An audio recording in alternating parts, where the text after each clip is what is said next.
Hello guys, ito yung part 2 ng ating pinakita kong vlog sa inyo yesterday. So ito nga, nakarating na kami dito sa tinatawag nilang Eco Park.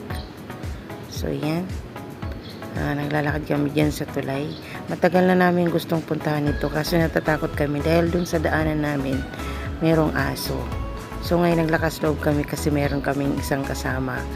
Kaya nakilala lang din namin dyan sa kung saan kami nag-walking. So ayan, taga dyan lang kasi siya, malapit dyan sa winwalkingan namin. So medyo kabisado niya kaya ayan, sinamahan kami. So ayan, nakarating na kami sa wakas. Maganda siya, magandang pagtambayan tong Eco Park na to.